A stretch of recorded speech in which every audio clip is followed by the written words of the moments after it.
The Rise of a Ghost. In the rugged hills of western Mexico, long before the world knew his alias, a boy named Nemesio Oseguera Cervantes was growing up in poverty. History would come to know him by another name, El Mencho. And unlike many crime bosses who rose loudly and fell spectacularly, El Mencho built something far more dangerous. He built a machine. Early years, from avocados to America. Born in rural Aguililla in the Mexican state of Michoacan, Nemesio grew up in a farming family. Poverty was not unique, it was normal. Like many young men from his region in the 1980s, he crossed into the United States seeking opportunity. In California, he became involved in low-level criminal activity and was eventually convicted on drug-related charges. He was deported back to Mexico in the 1990s. For some, deportation is an end. For Nemesio, it was a beginning. Entering the cartel world. Upon his return, he entered the orbit of the Mencho cartel, a powerful trafficking group operating in western Mexico. He was not flamboyant. He was not media-seeking. He was disciplined, methodical, quietly ambitious. When Mexican authorities began dismantling older cartel structures in the late 2000s, many organizations fractured. Chaos creates opportunity. From the remnants of the Mencho cartel emerged a new entity, Jalisco New Generation Cartel, known by its initials CJNG. At its center, El Mencho. The birth of a new cartel power. Unlike older cartels that operated through slow, negotiated influence, CJNG embraced open confrontation. They displayed military-grade weaponry, they released propaganda videos, they directly challenged state forces. Under El Mencho, CJNG expanded aggressively across Mexico, Jalisco, Veracruz, Guanajuato, Michoacan, establishing control over trafficking corridors and ports. They diversified into synthetic drugs, particularly fentanyl and methamphetamine, feeding international markets. By the mid-2010s, CJNG had become one of the most powerful and fastest-growing criminal organizations in Mexico. And El Mencho? Still largely unseen. The strategy of violence. Observers noted something different about CJNG's model: speed, spectacle, brutality as messaging.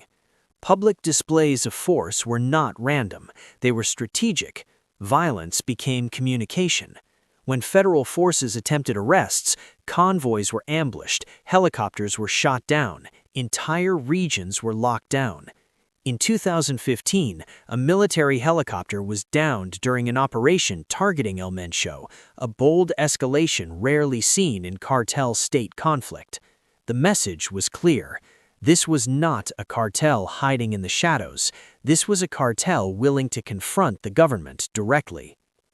The family network. Unlike some criminal leaders who keep family distant, El Mencho's relatives were reportedly embedded in the organization's operations. His wife, Rosalinda Gonzalez Valencia, was accused of managing financial networks tied to the cartel. His son, Ruben Oseguera Gonzalez, known as El Menchito, was arrested and later extradited to the United States. These arrests did not collapse the organization. If anything, CJNG continued expanding, which raised a troubling question. Was El Mencho indispensable, or had he built something designed to survive without him? The international manhunt. The U.S. Drug Enforcement Administration listed El Mencho among its most wanted fugitives. Multi-million-dollar rewards were offered for information leading to his capture. And yet, he remained elusive.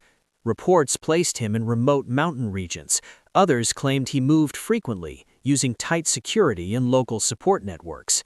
In an era of digital surveillance and satellite tracking, his ability to avoid capture became part of his myth. Unlike other cartel leaders who flaunted wealth publicly, El Mencho cultivated invisibility. The economic engine. CJNG's rise was not fueled by violence alone. It leveraged strategic control of Pacific ports, synthetic drug laboratories, transnational trafficking routes, and money laundering networks. The fentanyl trade, in particular, made the cartel a dominant force in the North American drug market. Synthetic drugs changed the economics of trafficking. No longer dependent solely on large-scale crop cultivation, cartels could produce high-value narcotics in controlled environments. This increased profit margins and reduced vulnerability to crop eradication.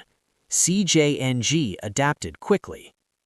The psychological profile. Observers describe El Mencho as disciplined, low-profile, and deeply strategic.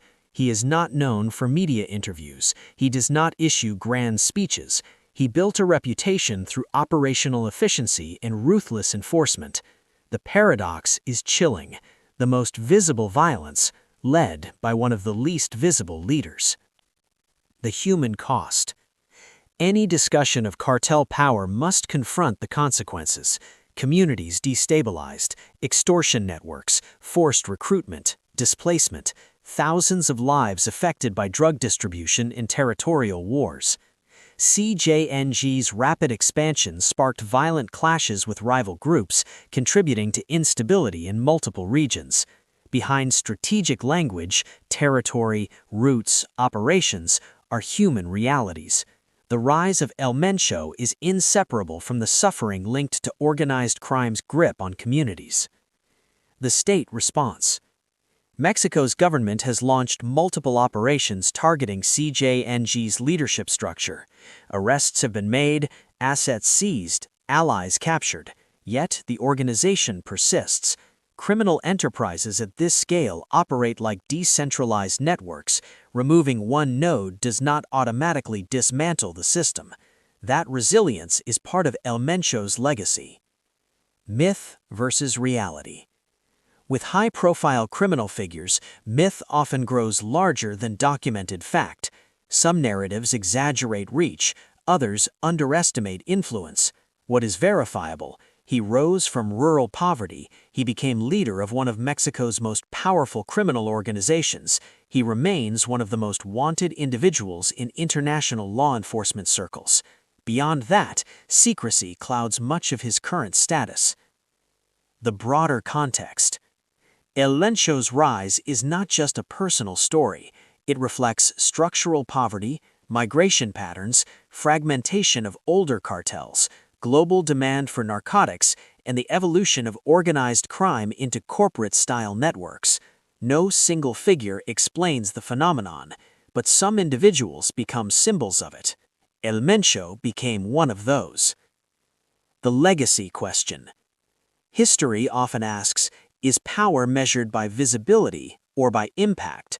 El Mencho rarely appears in public, yet the organization associated with him reshaped Mexico's criminal landscape within a decade. Whether captured, replaced, or eventually eclipsed by new actors, his role marks a chapter in the ongoing evolution of organized crime in Latin America.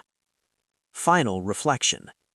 From the hills of Michoacan to international most wanted lists, Nemesio Oseguera Cervantes built influence through strategy, intimidation, and structural expansion. His story is not one of redemption. It is one of transformation, from poverty to power within an illicit system that feeds on global demand and local vulnerability. The world may know him as El Mencho, but behind the alias lies a complex web of economics, violence, policy failures, and human cost. And that web extends far beyond one man.